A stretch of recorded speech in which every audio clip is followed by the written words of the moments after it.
Welcome back to Appalachian Expose. We've had long layoffs just before the holidays. We hope you had a great holiday with your families and your friends, and a new year, happy, healthy, momentous new year for us all.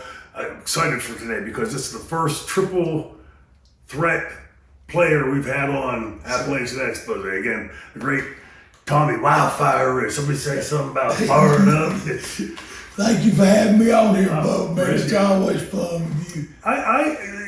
I've been saying things in interviews recently, like in the last 6, 7, 8 months. Tell me if you agree or disagree.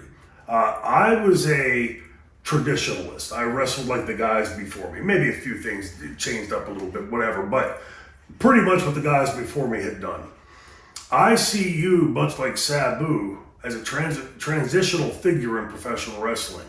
Because prior to you, baby faces were, tough guys that would stand their ground or whatever. And all of a sudden now you get the typical definition of the white meat baby face. The baby face that gets his ass kicked and won't die. Do you agree with that? Like prior to you, I'm not saying that there weren't other characters, but you made that mainstream. Well, it was, and it goes back to like Tennessee. Jerry Jarrett, of course, he Eddie Marlin. Jerry Jarrett married Eddie Marlin's daughter, which was a friend of the family's. That's how I got into the business. But and Tojo, Tojo was that little sneaky heel, turned babyface, and Jerry was with him. Yeah. And of course Jerry, I was bigger than Jerry, but he'd get in there, but he'd sell it, he'd sell his ass off, and you watch and you'd see the people. They really believed, sure. And that was the thing that Tojo taught me about the selling. He said, you got to make them believe, It's like, you go, like Tojo, he had that Lincoln, he'd pull the mirror down, we'd leave the show, he'd pull the mirror down, he'd grab my ear and touch it like that, and he'd say, sell, I'd make a little face, and then he'd squeeze it, and I'd go, he said, that's selling, and he just, stuff like that, and and the guys, but we took time to sell stuff. Yeah, sure. And then it was, and I think that was, like, sometimes I think, shit, all the glory, like me and Tony was teamed up, I think, they popping because Tony's coming in. Yeah. But they popping because I didn't fucking die and finally got there. Right. So that's what the pop was.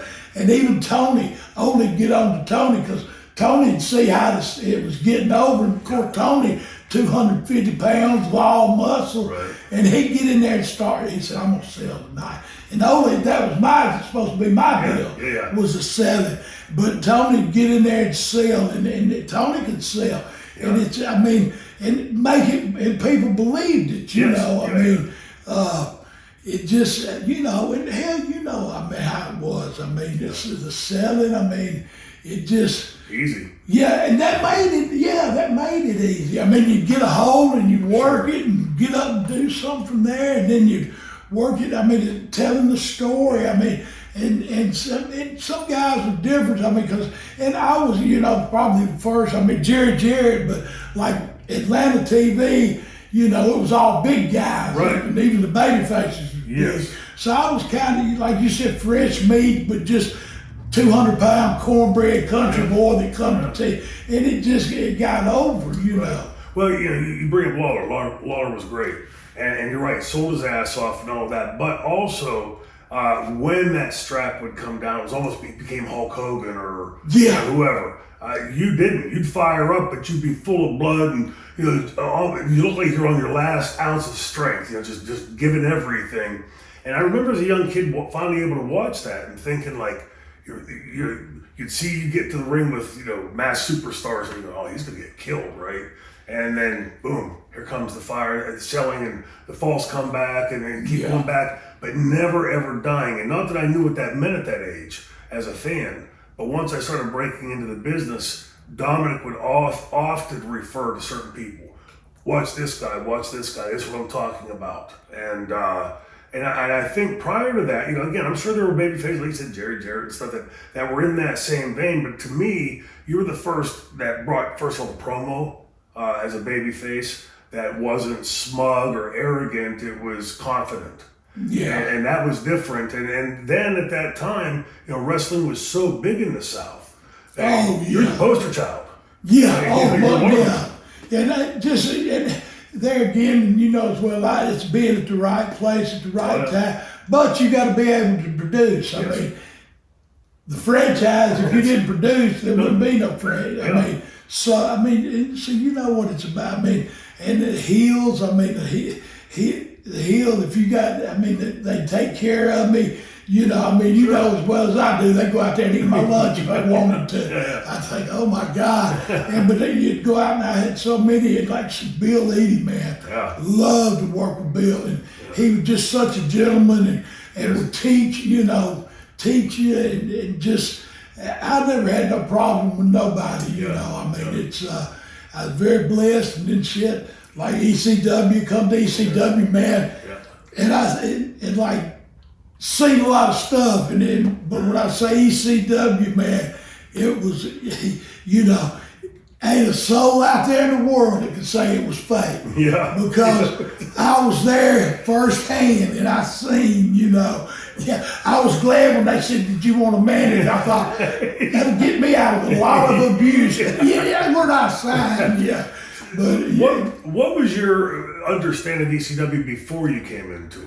And, well, I'd seen, I'd seen it, and I knew, and just the talent, though.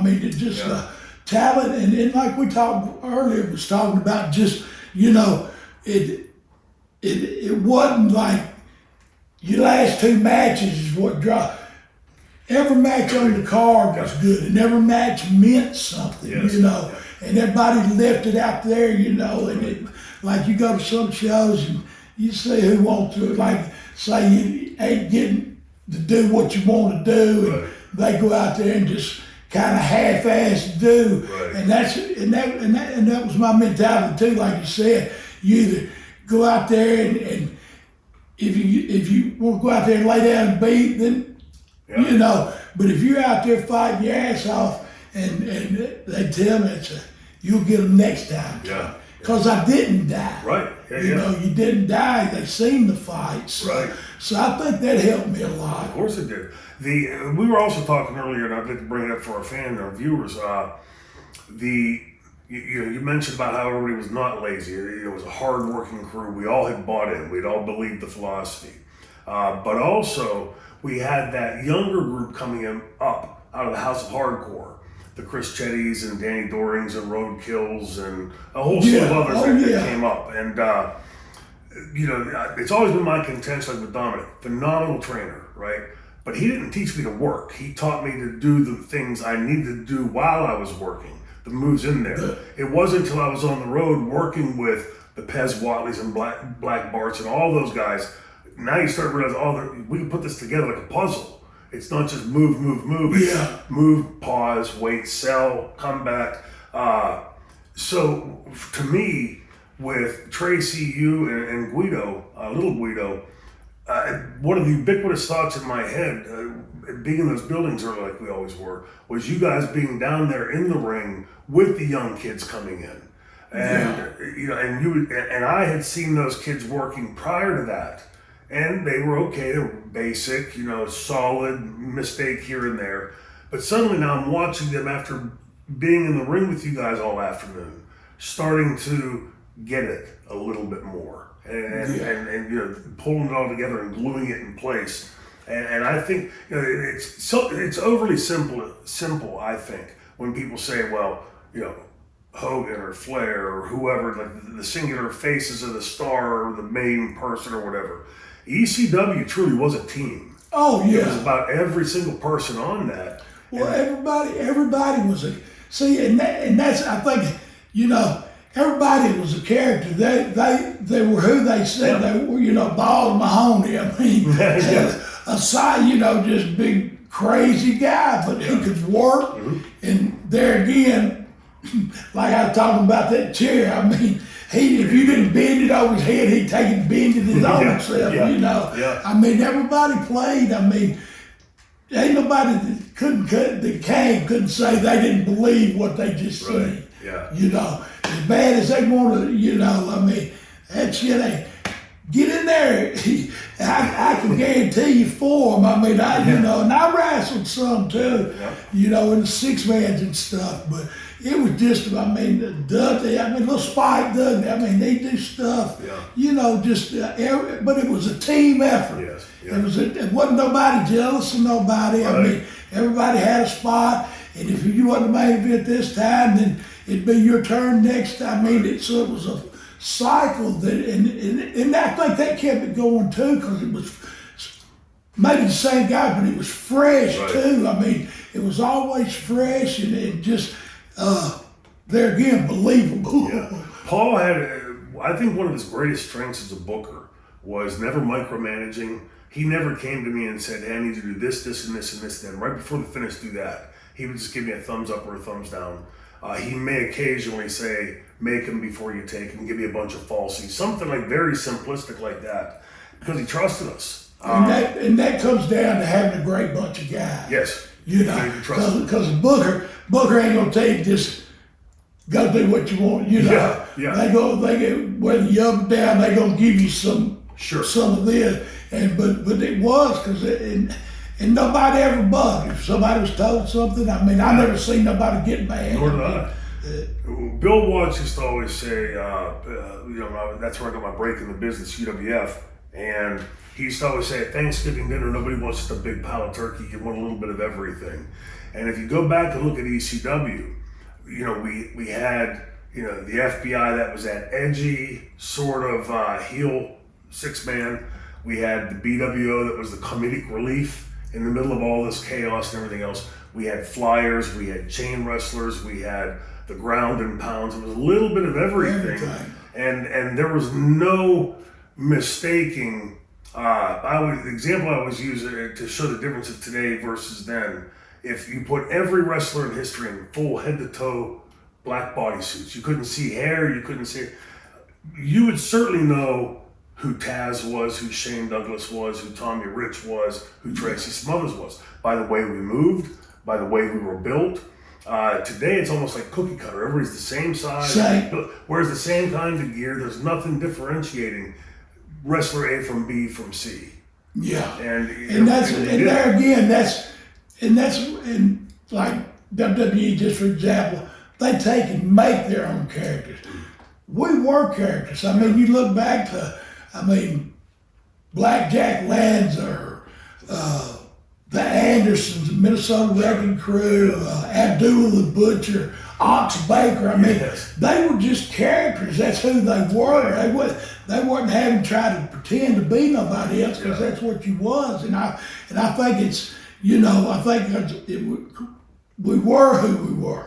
Like Ric Flair, you know, whether you love him or hate him, he was the nature boy. I mean, he did it and did it good. You Absolutely, know? There's, you know, what I think it was Muhammad Ali that coined the phrase, you know, love me, hate me, just come see me, just talk about me, right? And you know, I remember as a kid, Muhammad Ali, you know, too young to realize like what a world figure he would become. Because of his mouth, I wanted him to get knocked out every time, right? And he'd win. And the next time I was gonna get angry, come on, knock him out.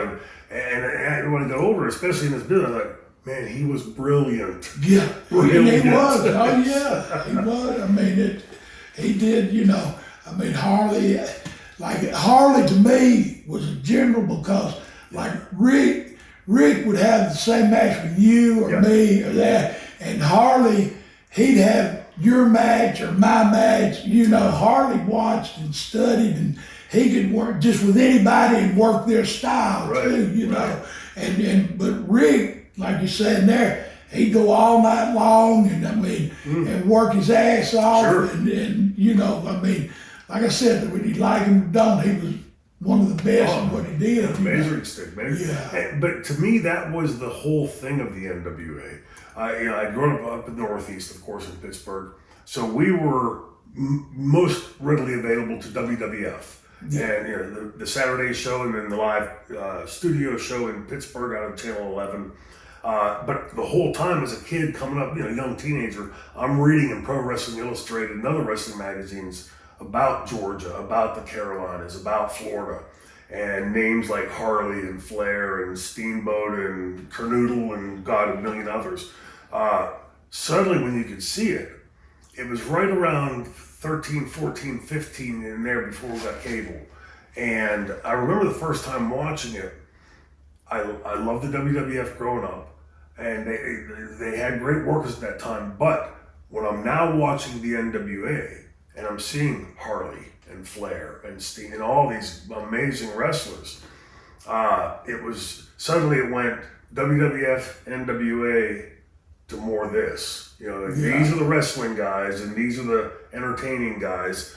Styles very different. And I like most things about both of them, but by that time was, you know, as a teenager gravitating towards, because of my background in amateur wrestling, loved the NWA more, but the characters were also, like, you didn't look at Harley and go, oh, he's a gobbledygooker or whatever, you know. It was, like you said, real people that had edges or whatever to them, and so that by that time in my career as a fan, you know, that's what hooked me into the NWA. And let me ask you a question. Do you think, like, because it's always been good versus evil. Yeah. Mm-hmm. And do you think that more so today that the guys want to be like in between? Yes. They don't want to be a heel, but they don't want to be a baby face. I mean, because my job was, I mean, you signed autographs. A baby face, you signed autographs and hugged the mamas and the babies, whatever the deal was. And now, and these guys making big bucks, and I hear people say, well, so-and-so don't even like to sign autograph, you know. Yeah. And that's, I mean, shit, back then, when I went to Georgia, Barnett said, Tommy, my boy, part of your job's out there hugging and kissing the mamas and the babies and signing autographs, you know. And which I didn't mind doing that. Right. And like, a lot of guys, I think, don't realize that if it wasn't for them, you know, you see more heels out now signing autographs sometimes than you did babyface. Right. And so, which I understand they want to make that extra money, but back, you know, back in the day, if you was a heel, you was a heel. If you was a babyface, you was a babyface. Yeah, you know, I agree with you. I think, you know, I think a lot of the kids today, again, because they don't have the reference points. For us, what I mean by that is when you came into the business, everybody else in that dressing room had 15, 20 years on you. So you were the low man on the totem pole, kept your mouth shut, learned, followed along. Same thing for us. Well, these kids, by and large, have never been in the ring with guys that have 10, 15, 20 years on them. And so they're sort of like blind leading the blind. And I think that a lot of them think that, you know, they want their ego stroked, you know. So if you're a heel and get booed off, well, as you know, being a heel, a boo is a cheer. It's as much fun. But I would agree with that, and but I don't blame the kids because, again, the industry had changed. Not what we did. I mean, I watch it. I'm astounded by the athleticism. It's great. You know, the kids are all great, but you know, when they're just at this point where at WrestleCade, one of my old dear friends that you would be very familiar with, and I asked him. I said, you know, what is, you know, what's going on there? Like, what's the problem? And he said, these kids don't want to learn. And you know, then he went on and he said that he had a kid that was tasked to him and help him become a better singles. And he said, he started to tell me the name, he said the name ain't important. Then he started telling me what the move was. And he said, you know, the move ain't important. He said, it's the concept. He said, I was explaining to him why he shouldn't do that. It wasn't proper for him as a face in that position to be doing that, and explained the psychology to him as to why. On the fourth time, the kid went to Tony Khan and said, he's right. I what he's saying is right, I get it, but I like doing it, so you tell him to lay off. And Tony Khan called this person in and said, you're right, but he likes doing it, just let him do it. And I'm thinking to myself, hey, you work for Bill Watts, you know, going in and saying, Bill, you know, I know I shouldn't turn my back to the camera, but I really like turning my back to the camera, so it would be, it'll be okay. And it's more like you said, it's more about the ego now. and I tell you, and you do some independent shows too, and you go, and you see some of these kids, and I go in one, and sometimes, and I mean, if somebody asks me something, I'm there, I'll give you any kind of info I can. Yeah. But when you go in, most of them already think they know it. Yeah. And so you can't tell them nothing, no way. Right.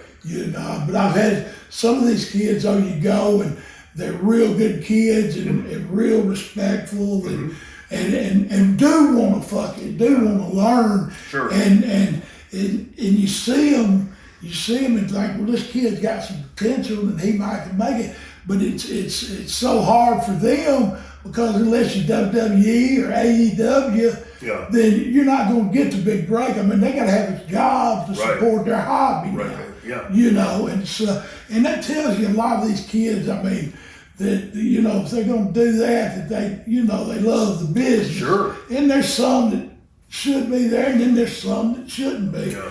But, it just seemed that, it kind of sucked. Like when it was territory, just, you might not learn it here, but you might go to Florida and get a break, Right. So it's hard for some of these kids, Sure. With regard to getting back to ECW, you came into ECW and you learned like that you were put with FBI, and I know you knew Tracy. Did you know Guido at that point? No, just met him when we come up there. Yeah. I mean, it just meshed real good too. Yeah. Just the combination. I'll tell you what, that little Guido, he's a heck of a worker. Oh too. yeah, you can go. I mean, he's good as gold. Do anything.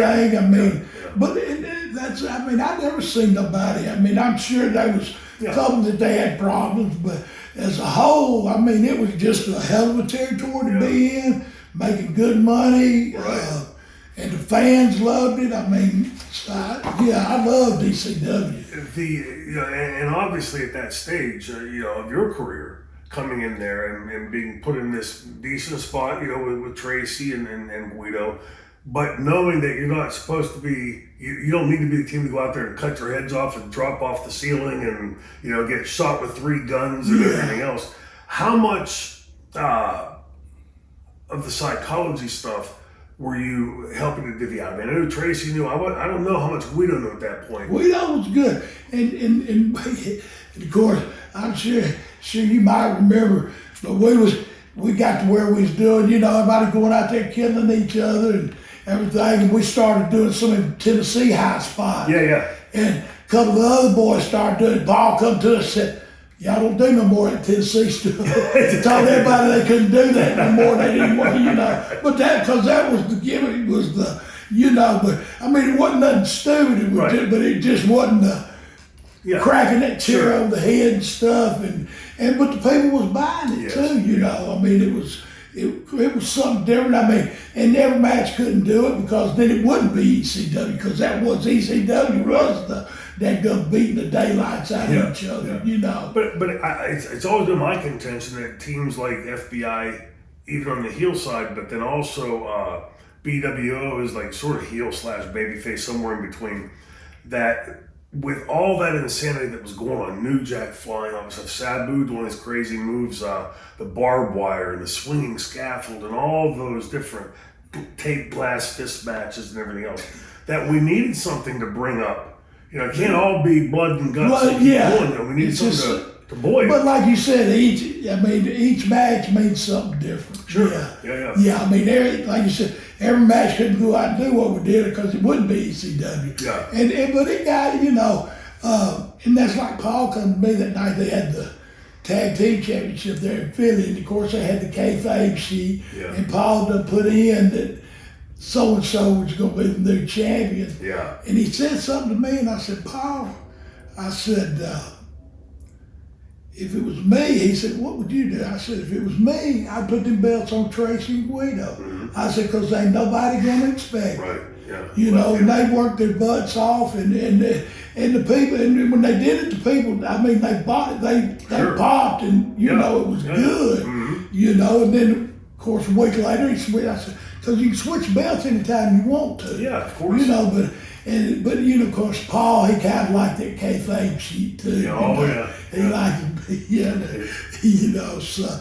But yeah, I think, and it just, And especially that night because everybody thought this was going to happen. So Right. they really thought something was up with Tracy Guido won it. Right. And it just, it just the curveballs, I mean, it just was good, And that's one thing I say, Paul, he'd ask, he was he was going to do what he wanted to do. Sure. But he did, he would at least ask, what your opinion was, Right. I think with Paul's booking, there were, again, we said like the no micromanaging, coming up with the big ideas and trusting us to hone that out into something a little more focused. But also, I think Paul's number one asset as a booker was he had his finger on the pulse of the Zeitgeist, right? Of what was going on in the world at that time, like what was which way was the wind blowing? He had a really good understanding of that, so it would be easy then, not easy, but easier to swerve the audience if like what everybody's expecting, like the FBI, and that's what I thought Paul had a real gift for booking, was that he could let the fans, sometimes give the fans what they wanted, and other times take them on a journey this way, right? But that comes from, like I said, he had the last say, but if you had an opinion or a thought, an idea, he would listen, Yep. He would listen, and so, I think, it just, shit, ECW, that, it was like, and when I come up here, like it's like shocking, amazing. I've been in crowds, but there's a different, I ain't gonna say a cult, but it was a following. ECW had a following. Yeah, they were a hell of a group. I'd always term the phrase with them that they were the sixth man on the bench, because we knew we were going to get a reaction from that crowd, and not in a canned way like, hey, applause or boo, whatever. It was going to come because they gave it to you. Oh yeah, and they'd also give it to you like if you screwed up. They quit on that one too. Yeah. Oh yeah, and that's probably another reason too, because the boys didn't like to hear him say, "You fucked up." Yeah, I remember that one too. Oh, yeah. Do you remember one of my favorite Tommy Rich stories? Is there was an incident, a fight that happened outside the building. This one in fact was Tammy and Johnny Candido had driven to the building with Chris, and I forget what matches we had that night. I was off. I had held that elbow brace. I had the surgery, and somebody came running inside and told me and Bammer that people from the bar next door had Chris cornered. So we took off out the door, and next thing I know, there's more people coming out of the bar and more people out of the dressing room and more and more and more. And I of course, I'm not involved because I get this thing on my. I'm just keeping watch for everybody. And you come through that door, you come out and go, and you grab the guy and put him in a side headlock and take over and took him down. And the guy started kicking. You're going, hey.